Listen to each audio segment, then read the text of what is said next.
어, 난민의 보호라고 했을 때 적절한 보호를 위해서는 난민의 유형에 대한 분석, 그리고 정책, 선호적인 정책, 뭐 이런 것들도 사회적인 거와 맥락이 있기 때문에 두 개의 조응을 잘 맞추는 것도 중요한 이슈가 아닌가 하는 생각을 합니다. 그래서 난민의 유형을 발생 속도와 난민의 규모를 가지고 분류를 해봤었습니다. 그래서 난민의 규모가 대규모인지 소규모인지, 발생 속도가 급속한지 점진 지속인지 이렇게 봐서 대규모인 경우에 압축 폭발형, 점진 확산형, 그리고 소규모일 경우에 소규모인데 급속하게 나타나는 소규모 폭발형, 그리고 소규모인데 점진 지속하는 형태, 이렇게 생각해 볼 수가 있을 것 같습니다. 대규모로 급속하게 발생하는 압축 폭발형인 경우에 지금 나타나고 있는 대응을 보면 자원을 통합 대응하려고 하는 노력들이 생깁니다. EU 차원에서 각국이 가지고 있는 자원을 통합해서 대응할 필요성이 생겼던 것이고요. 분산 배치라든가 분산해서 보호한다든지 이런 노력들, 기존의 제도와 충돌하면서도 그런 대응들을 하려고 하고 있습니다. 대신에 수용에 있어서는 좀 소극적인 모습을 보여주기도 합니다. 그래서 난민의 지위를 부여하기보다는 보충적인 지위를 보유한다든지 이런 대안적인 절차를 마련하고 있습니다. 보충적인 지위는 난민의 지위와는 조금 다릅니다. 특히 다른 점은 물론 송환은 하지 않습니다만은 보충적인 지위는 가족 재결합이 허용이 안 됩니다. 그러니까 가족 초청이 안 됩니다. 자신은 안전한 지역에 도착해 있지만 가족이 위험에 처해 있어도 가족을 안전한 곳으로 보호할 수 없다는 한계가 있습니다. 그래서 인도적이지 않지 않느냐 이런 문제가 있는데 스웨덴도 2014년 전부터 보충적 지위로 대응을 하기 시작했고요. 독일도 보충적 지위를 부여하는 케이스가 늘어나고 있습니다. 물론 여기에 대해서도 반발은 있습니다. 보충적 지위를 통해서 난민 심사 절차가 길어지는 것을 막을 수는 있습니다. 그런데 보충적 지위를 주게 되면 보충적 지위를 받으면 사실은 이제 일도 할 수 있고 그렇긴 하지만 예를 2년, 3년마다 심사를 다시 받아야 되는 상황에 처하게 됩니다. 그러니까 난민들은 임시 체류를 하는 형태가 되는 거예요. 그래서 거기에 대해서 행정소송을 거거나 사법제도에 의존하는 문제가 생깁니다. 그러다 보니까 난민이 경제적인 어려움을 받는 와중에서도 사법 절차를 다시 밟아야 되는 문제. 그게 뭐냐면 난민들이 많이 와서 난민 심사 절차가 원활히 작동이 안 되니까 보충적 지위를 부여하고 사법 절차로 이 사람들의 줄을 옮겨놓는 거다. 이제 이런 비난이 나타나게 됩니다. 그래서 우리가 난민 사태를 보면 난민을 다 수용한다라고 표현을 하지만 그 수용에서 난민의 지위에 차별적인 현상들이 나타나고 있습니다. 그건 아마 대규모 인점에 대한 대응 차원의 문제인 것처럼 보입니다. 그다음에 점진적인 경우에는 분산 수용을 하는 문제들이 생길 수 있고요. 그 다음에 개별국 문제화되는 경향이 나타납니다. 그러니까 새롭지 않은 난민 문제이고 난민이 이동하는 과정에서 한 곳에서 3년씩 있다가 재이동을 하기도 합니다. 제가 난민 인터뷰로 유럽을 여러 번 갔었습니다. 네, 여러 번 갈 수밖에 없는 이유가 있습니다. 난민에 접근하는 게 사실 쉽지가 않았어요. 그래서 예를 들어서 부탁하고 다음에 가서 부탁한 거 확인하고 대상이 확정되면 만나서 설명하고 그 다음에 설문을 그러니까 그 레코딩을 하는 것도 좋지만 결국은 설문에서 표준화를 시키려고 했었어요. 그래서 설문을 진행하면 설문 설명하고 그분께 부탁드리고 설문지를 그 자리에서 받을 수가 없잖아요. 그래갖고 몇 명밖에 안 되니까 부탁드리고 일주일 뒤에 다시 가서 수집하고 근데 거기에 이제 아랍어 같은 걸로 쓴단 말입니다. 아랍어, 파슈트어, 뭐 이렇게 여러 가지 언어가 등장을 합니다. 그러면 통역을 통해서 그걸 다 번역을 해서 가져와야 되는 문제가 있습니다. 그래서 한 번에 해결되지 않는 문제여서 이제 여러 번을 가서 이야기를 했는데 결국은 만난 사람 중에는 아프가니스탄에서 나와서 파키스탄에 뭐 한 3년, 터키에 한 2년, 그러다가 시리아 난민 문제와 마주쳐서 이제 유럽으로 오게 된 케이스부터 난민을 신청하려고 벼르고 있다가 시리아 문제 때문에 유럽의 난민 기회가 줄어드는 걸 보고 지금 아니면 안 되겠다 싶어서 시작하고 바로 집을 부모님한테도 말을 안 했대요. 부모님이 하도 말려서 그렇게 출발을 해서 소규모 폭발령 같은 경우에는 통합 대응을 하죠. 폭발령이니까. 그리고 수용하고 임시보호, 다양한 선택을 하기는 합니다. 코소보 같은 경우에는 많은 국가들이 참여해서 보호를 했던 케이스이고, 아마 1년을 보호하고 그 사이에 코소보를 정상화시키고 코소보로 재정착시킨다. 그러니까 송환을 할 거다라는 것 때문에 오히려 분산 수용이 더 용이했었을 수도 있습니다. 그리고 그런 대응을 할 수 있었던 것은 상대적으로 소규모였기 때문에 가능했던 것이라고 생각이 됩니다. 그리고 개별화 유용은 당연히 개별국의 제도적 도움과 보호 통합 노력이 필요합니다. 이건 제도 개선이 필요한 부분인 거죠. 그래서 난민의 유형 성격에 따라서 대응에도 약간씩의 차이들이 보인다라는 점입니다.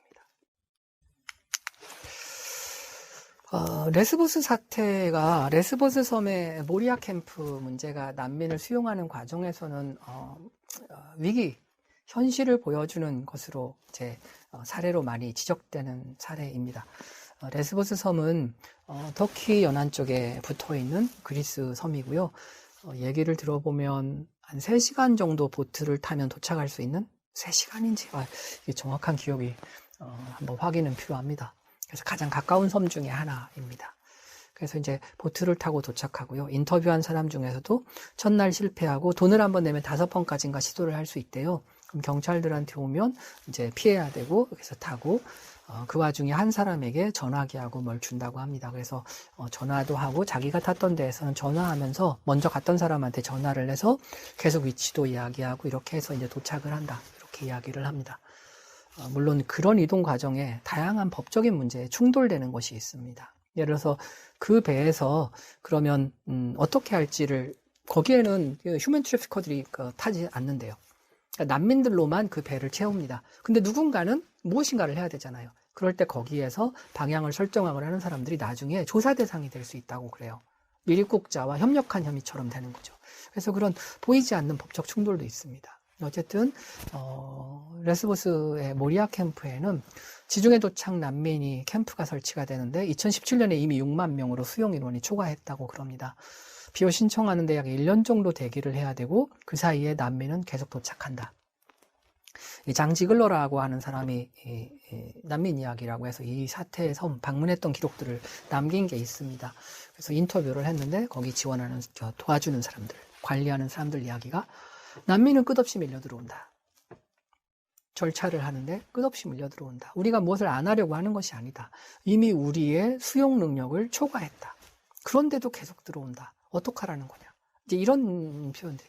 그러니까 한쪽에서는 그리스 정부가 부패해서 난민 지원을 충분하게 하지 않는다라고 이야기하고 한쪽에서는 지원을 하는데 끝이 없다라는 이야기를 합니다. 저는 어쩌면 두 말 다 맞을 수 있다라는 생각도 합니다. 그런데 문제는 뭐냐면 난민을 지원한다라는 것이 그렇게 간단하게 지원할게요, 돈을 줄게요 이렇게 해결되지 않는다는 것을 보여주는 사례라고 저는 개인적으로 생각합니다. 100명당 화장실이 1개, 150명당 수도꼭지 하나, 배급도 불충분하다고 하고 음식도 상해서 먹고 다치기도 한다고 합니다. 그리고 폭력과 질병 이런 것들이 만연한다. 이렇게 이야기를 합니다. 그래서 근데 캠프에 왔으면 적절한 지원을 받아야 될 것 같지만 현실적으로는 그렇지 못한다. 규모 때문일 수도 있다. 이렇게 생각이 돼요. 그래서 뭔가 좀 더 난민을 지원합니다. 차원이 아닌 구체적인 무엇인가가 필요한다. 특히 이렇게 계속 난민이 여기저기에서 발생하는 것이라면, 그리고 2050년까지 환경난민의 10억이 이런 이야기가 나오는 정도라면 이 부분은 정말 지혜를 모아야 될 부분이다 라는 생각을 하지 않을 수가 없습니다. 그리스 난민 캠프입니다. 하늘 좋네요. 그리스에서 40분 정도 지하철을 타고 외곽으로 가면 항구가 있습니다. 진입한 항구고요. 거기에서 택시를 타고 10분 정도 산을 저렇게 민둥성이 산처럼 되어 있어요. 올라가면 거기에 캠프가 나타납니다. 물론 사전에 승인을 받았고요. 정부의 승인을 받고 캠프 관리자에게 신고를 하면 그분이 안내 겸 이제 왜냐하면 함부로 외부인과 난민을 계속 이런 이유로 접촉하게 할 수는 없으니까 한 분이 따라다니면서 제가 해서는 안 될 일, 할 일 이런 것도 좀 봐주시고 이런 것들을 도와주십니다. 그래서 통역하고 같이 가서 봤어요. 저기는 캠프이고 공동 욕실, 화장실 저 맞은편 쪽에 보이는 것이 그러니까 중간쯤에 왼편에 있는 건물, 왼쪽 그림의 왼편에 있는 건물은 학교입니다. 학교고요. 이 반대편 쪽에 저 사인에 보이지 않는 쪽에는 컨테이너 하우스들이 저렇게 마련되어 있습니다. 그래서 컨테이너 하우스는 두 가구용이고요. 에어컨 설치되어 있고 가운데에 공동 거실과 주방이 있고 양쪽에 주거 환경이 주거 시설이 있는 곳 이렇게 되어 있고요. 단독 주택인 경우는 아닌 것 같습니다. 저기는 듣기로 두 가구를 하는 겁니다. 저 컨테이너 하우스가 생각보다는 비싸더라고요. 근데 제가 간 날도 새로운 컨테이너 하우스가 들어온 곳도 있었습니다. 설치를 위해서. 그리고도 모자라서 임시 간이 천막을 저렇게 치고 살고요. 그때가 여름이었습니다. 여름에 무지 더웠는데 다른 곳은 에어컨이라도 있지만 저기는 에어컨이 없잖아요. 그래서 굉장히 깔끔하고 많은 노력을 기울인 것처럼 보입니다. 수용시설이고 아동들은 따로 격리되어 있습니다. 다른 사람들이 접촉할 수 없게 정부가 따로 관리하고 있고요. 그렇게 해서 이제 관리되고 있는 곳입니다. 얼핏 보면 그냥 평화로워 보이잖아요. 근데 저게 임시이고 미래가 어떻게 될지 모르는 상황에서 버티는 삶이라면 생각보다 굉장히 힘들 것 같다. 미래가 없다는 건 되게 공포스러운 환경이잖아요. 그래서 지원 중에 핵심적인 것 중에 하나는 미래를 보여주는 것이 아닌가라는 생각이 듭니다. 그 다음 그림도 같은 캠프인데요. 인터뷰를 저기서 했어요. 저 나무가 풀이 심겨진 곳에 계시던 분이 제가 지나가서 이제 인사를 하니까 어디서 왔냐, 뭐 하러 왔냐, 누구냐 이렇게 물어보시면서 앉아라. 그러면서 이제 말씀을 이런저런 이야기를 하는데 다른 것 말씀하시는 게 아니라 저 꽃, 내가 가꾼 꽃이자 저거를 봐라. 잘 크지 않았느냐 이런 말씀을 하시더라고요. 그래서 그때 들었던 생각은 정상을 희구한다라는 생각이 들었어요. 참 대단하시다는 생각을 했습니다. 근데 저런 경우가 적지 않게 발견이 됩니다. 그런 의미에서 본다면 지원 중에 정말 핵심적인 것 중에 하나는 또 심리적인 지원입니다. 상담이나 실제로 그렇게 많이 하고는 있어요. 그런데 NGO부터 시작해서 저기에 많은 인력들이 투입되고 있는데 그래도 여전히 벅찬 환경이다라는 생각이 듭니다. 학교고요. 왼쪽도 뭐 거주 공간입니다. 보시면 알겠지만 정말 깔끔하게 살려고 노력을 많이 한 흔적들이 정말 적나라하게 보면 흔적들이 보이더라고요. 그래서 한편에서 지원을 안 하는 것은 아니다. 지원 안 하려고 하는 것도 아니다. 그러면 무엇이 문제일까? 왜 수도꼭지 150개에 한 명당 수도꼭지 하나에 150명이 사용해야 되는 현상들이 나타날까? 안 하려고 하는 것도 아닌데 이제 이런 고민을 하지 않을 수가 없는 거죠. 저 글은 학교에 붙어 있는 겁니다. 그러니까 교육이야말로 가장 강력한 무기이다. 미래를 바꿀 수 있는, 세상을 바꿀 수 있는 그런 겁니다. 저 안에도 배우려고 하는 의지. 신기술이 있습니다. 우리에겐 줌이라는 것도 있고 원격 디스턴스 에듀케이션도 있고 원거리 교육 이런 걸 활용해서 난민 신청이나 저 대기 기간이 자기 개발을 할 수 있는 환경으로 바뀔 수 있다면 그러니까 미래를 좀 더 볼 수 있게 해준다면 그런 것도 많이 도움이 되지 않을까 그런 생각을 하게 하는 대목이었습니다. 자, 지중해 난민 이제 바뀌었습니다. 이미 지중해 난민이 처음엔 시리아였지만 이제는 시리아 난민보다는 다른 데서 오는 난민들 수가 더 많아지고 있습니다. 그래서 오히려 2021년 구성을 보면 튀니지아, 방글라데시, 이집트, 코트디부아, 시리아가 거의 5위에 나타납니다. 그리고 보시면 알겠지만 정말 다양한 국적의 사람들이 섞여서 시리아 지중해 난민이라고 하는 난민을 구성하고 있습니다. 지원이 어렵다는 거에 또 다른 측면입니다. 수가 많아서 돈이 많이 필요해서가 아니고 정말 다른 언어권의 사람들이 모입니다. 그게 이제 혼합 이주라고 하는 거죠. 여러 배경을 가진 사람들이 동일 경로에 나타나는 거잖아요. 그게 29개 보고된 게 있는데 혼합 이주 그룹 중에는 29개국 이상이고 20여 개 이상의 언어가 사용되는 그룹이 있다. 지원하지 않으려는 게 아니고 지원하려고 하더라도 의사소통부터 당장 어려움이 생긴다. 그런 어려움이 있는 겁니다. 그래서 이게 단순히 돈만 가지고 해결되는 문제는 아니다라는 거고요. 결국은 다양한 곳에서 다양하게 병발하는 난민의 문제는 돈이 많이 필요한 것, 인력이 많이 필요한 것이기도 하지만 저런 생각지도 못했던 뜻밖의 문제들이 상존해 있는 곳이다. 라고 할 수 있습니다. 그래서 빨리 이런 케이스들을 좀 많이 조사해서 정말 실질적으로 도움을 주기 위한 다양한 것들을 빨리 찾아서 적재에 공급할 수 있는 어떤 메커니즘, 유럽 차원에서 같이 도움을 통합한다고 하는데 지구적인 차원에서 그런 노력들을 통합할 수 있는, 우리는 난민을 받을 수 없어요. 오케이. 난민을 받을 수 없으면 난민을 받지 않아도 무엇인가 할 수 있는 역할들이 있을 거 아니에요. 그런 역할들을 발견하고 부여하고 하는 노력, 그렇게 해서 지구적인 노력을 하나로 묶어낼 수 있는 어떤 그런 노력들이 절실하게 필요한 때가 아닌가 이렇게 생각이 됩니다. 난민 정책의 유형입니다. 아까 난민 유형에 따라 지원하는 게 다를 거라고 이야기는 드렸습니다. 그건 난민 유형을 고려한 것들이고요.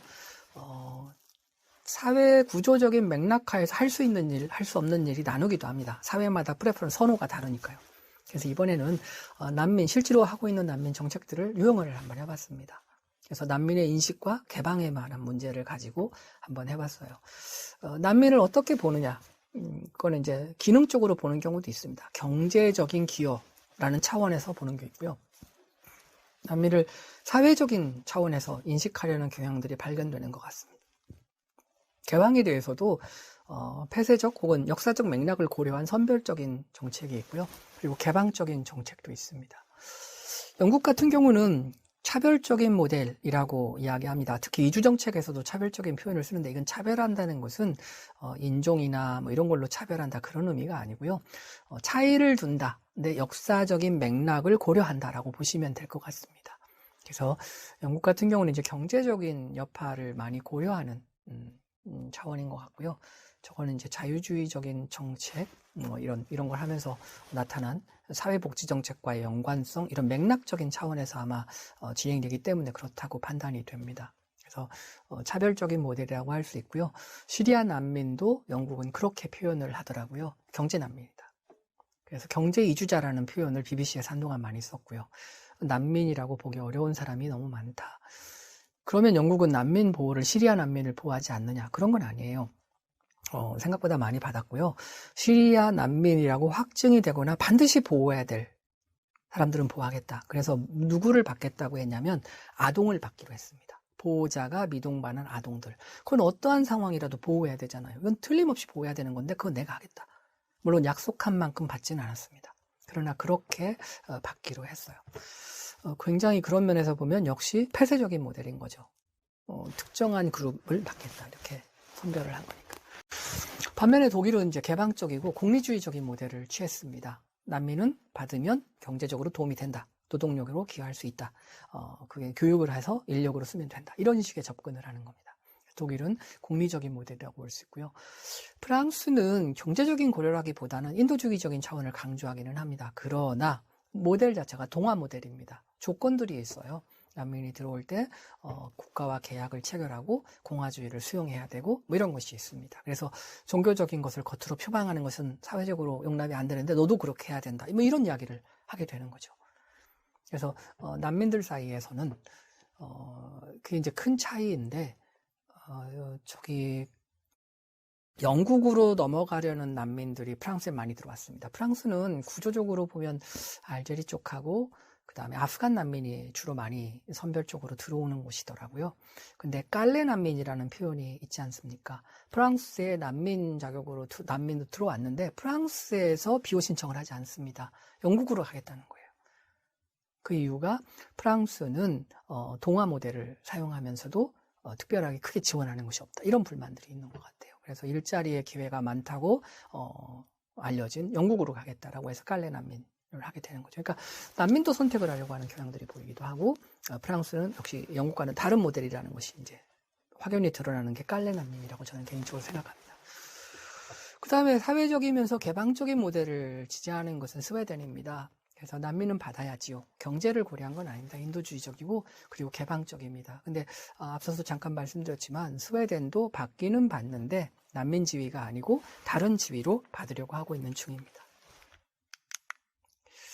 자, 난민 유입의 경제적인 효과에 대한 부분들은 우리나라에서도 언급이 됩니다. 난민에 대한 불만을 경제적인 효과가 있습니다. 난민이 받으면 국가 경제에 도움이 된다.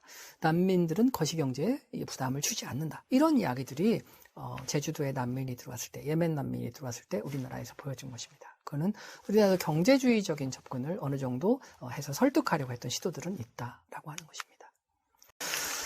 난민 유입의 경제적 효과는 이주하고 비슷합니다. 경험적인 연구 자료가 아직 부족해서 뭐라고 결론 내리기는 쉽지 않다. 그 다음에 본질적으로 그렇다면 난민이 경제적인 효과가 없으면 안 받을 거냐? 인도적인 문제를 경제적인 논리로 평가하는 것은 정말 타당한 것이냐? 라는 문제도 심각하게 고민할 필요가 있습니다. 그런가 과연? 그렇습니다.